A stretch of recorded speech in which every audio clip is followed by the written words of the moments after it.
At 70 years old, I stood at the entrance of my beach house on Seabrook Island, the keys trembling in my hand. My name is Norma Reynolds, and for 20 years this cottage by the ocean had been my sanctuary. But that morning I found strangers on my porch and laughter echoing from rooms that should have been silent. Brooke, my daughter-in-law, leaned over the railing as if she owned the place. "There's no room for you here," she shouted, her tone sharp enough to slice through the salt air. Behind her, teenagers kicked a ball against my flower pots, and Brooke's mother wore one of my robes, as if it were her own. Every detail of the scene told me I had been replaced in my own home. I did not raise my voice. I did not beg. I simply held the keys tighter. At that moment, I knew this fight would not be won with shouting on the porch. It would be decided in court, where truth leaves no room for arrogance. I was 50 years old when I first stood on this stretch of sand with nothing more than a dream and a widow's pension. My husband had passed suddenly, and I was left to raise our son while stitching clothes late into the night. Every dress I hemmed, every suit I repaired, every prom gown I tailored carried me one step closer to this house. The cottage I named Sandpiper House was never just walls and windows. It was a promise to myself that I could survive even after life tried to break me. Each tile on the roof, each brick in the fireplace, every rosemary plant by the steps came from my own hard work. I still remember selling handmade quilts at the market just to afford the kitchen counters, or hemming 6 prom dresses in one weekend to make a mortgage payment.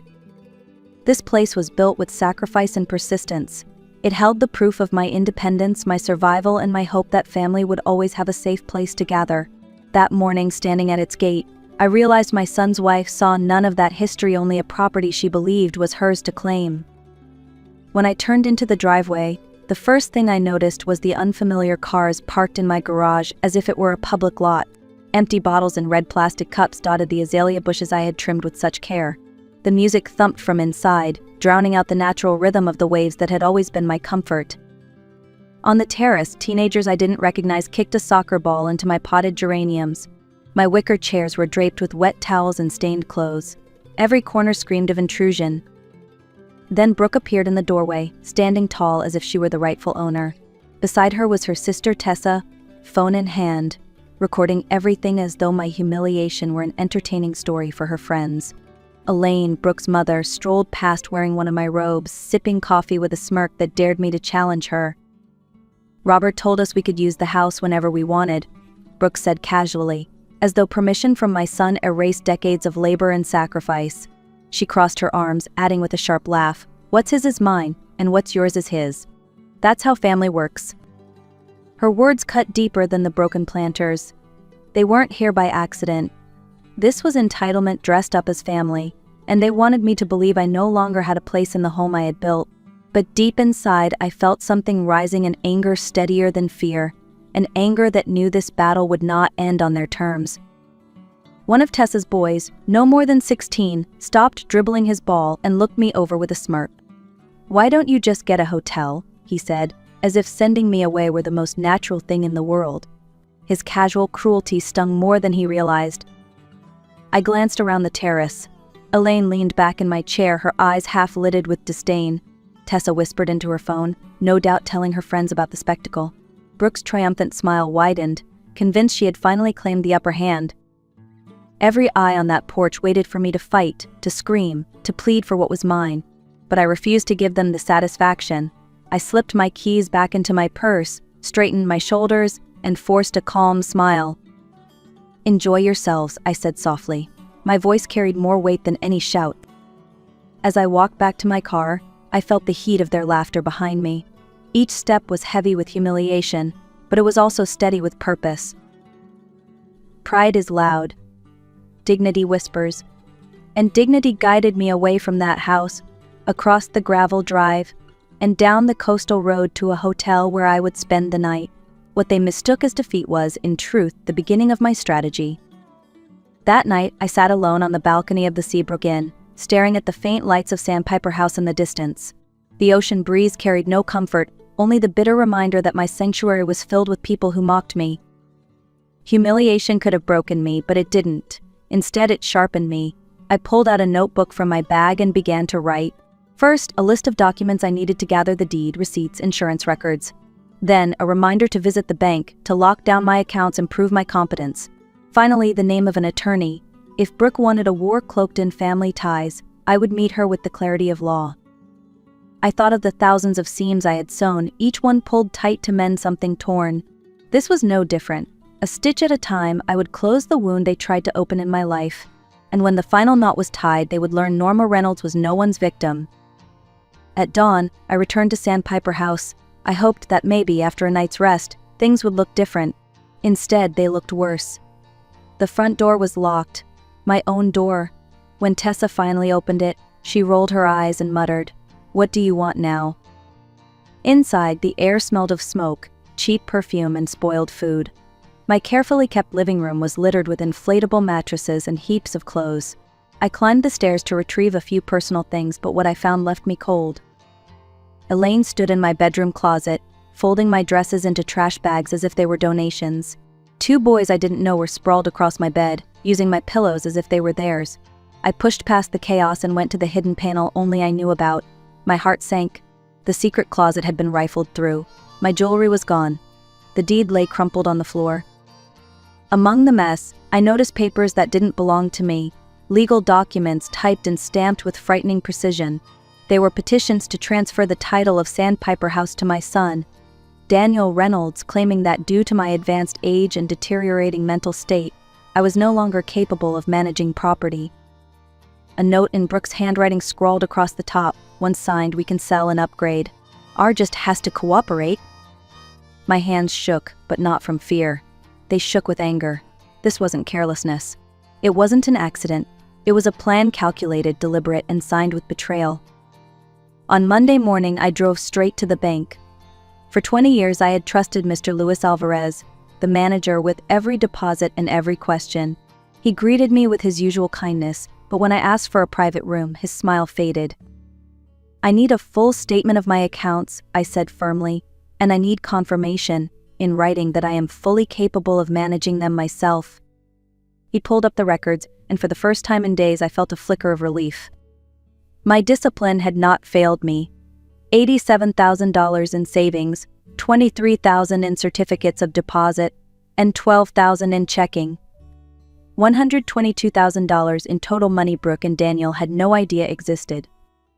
Mr. Alvarez leaned forward. "Norma, do you need legal help?" "Yes," I replied.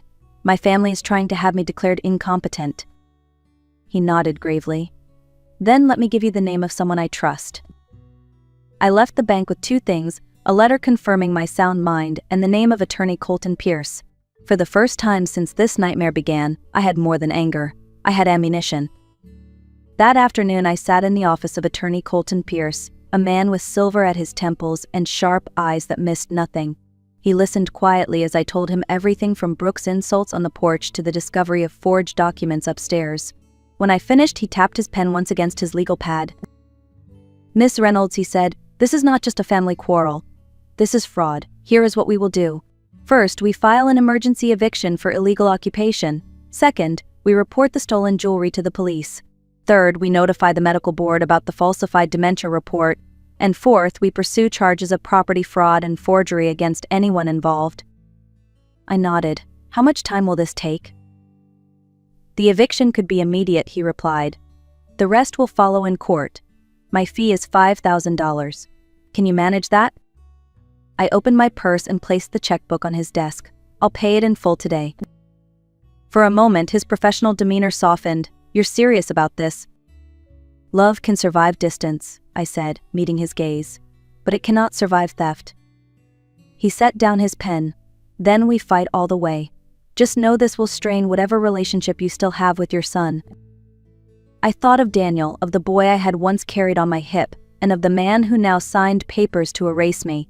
If money means more to him than his mother, then there was no relationship left to save.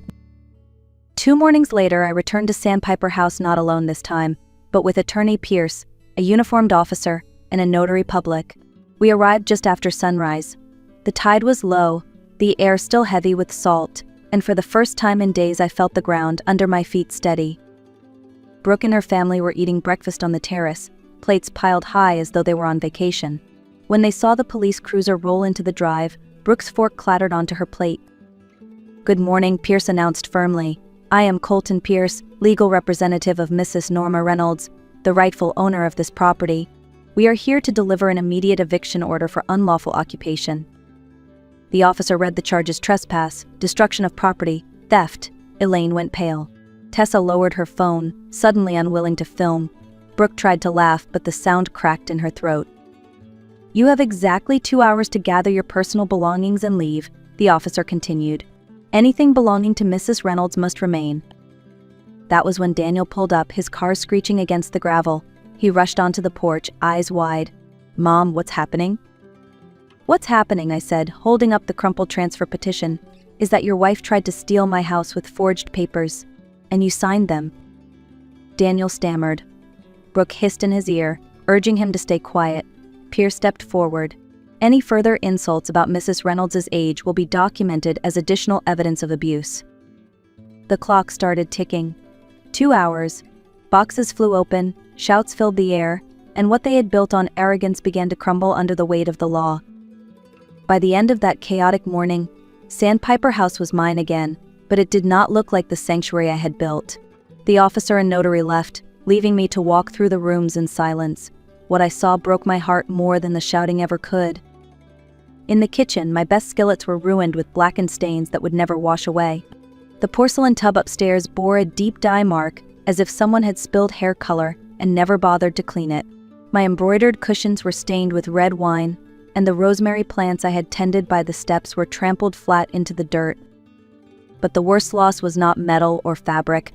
My family photo album was gone, the one with Daniel's childhood birthdays and pictures of my late husband on this very shore. Alongside it, the old wall clock my father had given me as a wedding gift had disappeared too. Those things could never be replaced. Money could fix the house, but nothing could stitch back memories stolen by careless hands. A week later, Attorney Pierce called with news that shifted everything. "Norma," he said, "the medical board has suspended Dr. Neil Porter. Turns out he signed more than a dozen false dementia reports in exchange for cash. Yours was just one of them." I sat back in my chair, stunned. How many other families had tried to strip their elders of property with the stroke of his dishonest pen?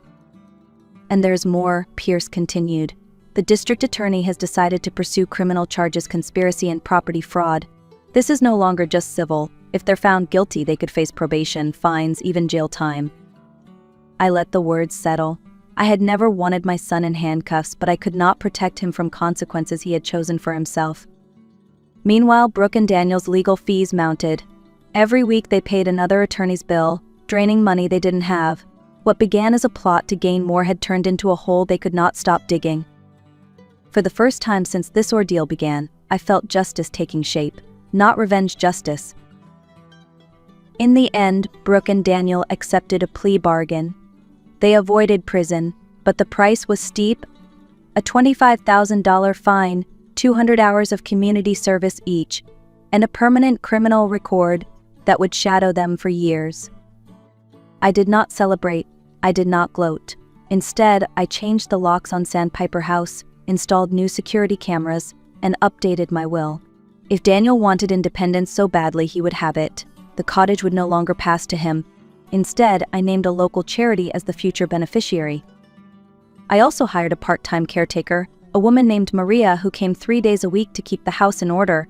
It was not that I couldn't do it myself, but after what happened, I wanted to ensure no one could step inside my home without my knowledge. These choices were not made out of bitterness. They were boundaries, carefully drawn lines that kept me safe, respected, and in control of what was mine. Not long after, I joined a senior support group at the community center in Charleston. To my surprise, I was not alone.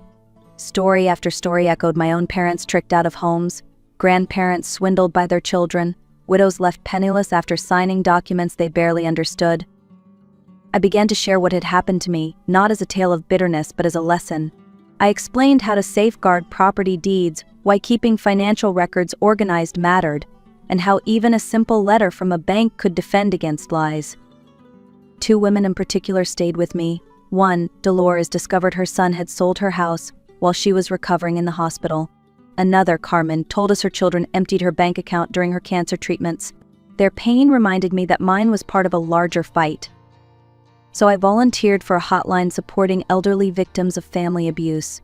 Each call I answered, each voice I reassured, gave new meaning to my ordeal. Pain had turned into purpose.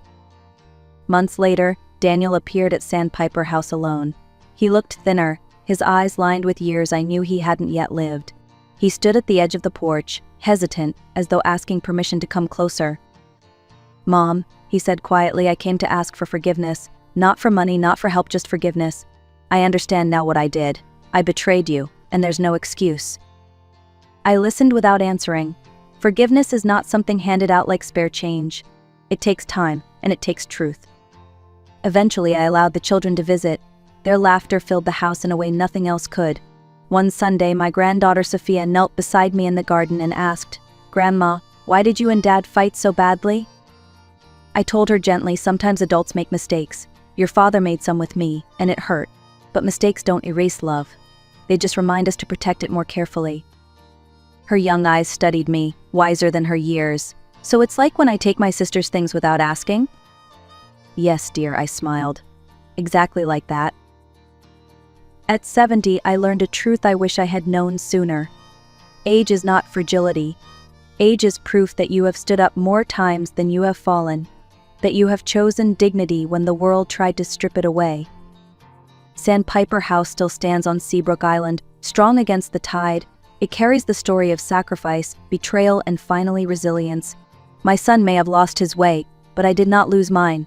I chose to protect what was rightfully mine, and in doing so, I discovered the strength to help others protect theirs. If you are listening to my story, remember this: family should never mean surrendering your dignity. And if someone tries to take what you've built, stand tall, gather your evidence, seek help, and fight with truth as your weapon. If this story speaks to you, like this video so others may find it, share it with a friend, and tell us where you're watching from in the comments.